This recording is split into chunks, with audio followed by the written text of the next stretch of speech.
Un workflow, c'est quoi encore ce truc? Hello à tous, ici Jade Sans Charge et bienvenue sur ma chaîne YouTube qui parle de marketing digital. Aujourd'hui, on va parler de workflow sur System.io. C'est parti!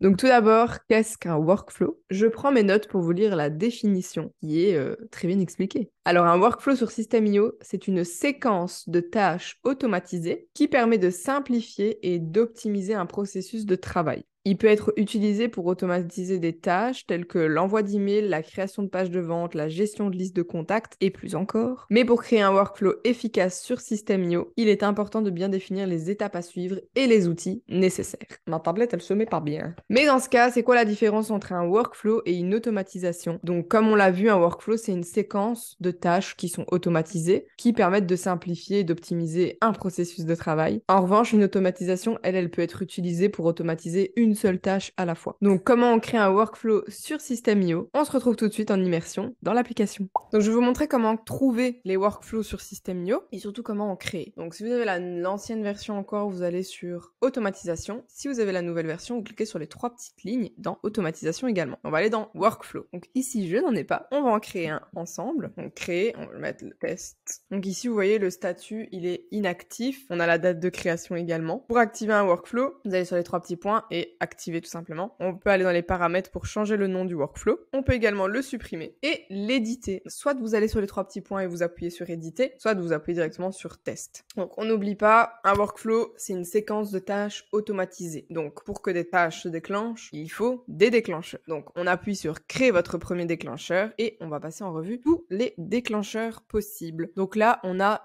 tag ajouté. Donc ce déclencheur-là, c'est quand vous ajoutez un tag manuellement à un contact. On a la même possibilité lorsqu'on supprime un contact d'un tag. On a aussi l'inscription à un formulaire d'un tunnel de vente. On a aussi à une page de blog, quand une campagne email est terminée, quand quelqu'un s'inscrit pour un webinaire, quand il s'inscrit à une formation ou à un pack de formation, lorsqu'il y a une nouvelle vente qui se fait, une vente annulée, aussi un clic sur un lien dans un email. Ça, vous allez voir, c'est souvent utilisé et c'est très pratique. Ou quand une personne visite une certaine page. Donc ici, ce qu'on va faire, en réalité, toutes les autres étapes, elles vont être faites plus, en tout cas sur System.io, plus en règle d'automatisation directement dans les tunnels de vente. Et c'est beaucoup simple de cette manière-là. Maintenant, le clic sur un lien dans un email, ça peut être super pratique. Donc on va utiliser celui-là. Donc moi, je prends le mail automatique qui est envoyé par System.io quand quelqu'un s'inscrit à ma newsletter. Ensuite, une fois qu'on a créé un déclencheur, on peut également créer plusieurs déclencheurs en même temps qui seront en fait des conditions. Il faut que ces trois conditions-là soient remplies pour que l'action suivante se passe. On supprime. Donc ici, je supprime, on n'en a pas besoin. Ensuite, on va cliquer sur le petit plus, en fait, qui va être une décision, en fait. Si ce déclencheur-là se déclenche, ce qui se passe. Donc l'étape à ajouter, soit une action, soit une décision, soit un délai. Donc l'action, ça va se faire tout de suite. Les décisions, en fait, ça va être un oui-non, en fait. Donc vous allez avoir, si quelqu'un a cliqué sur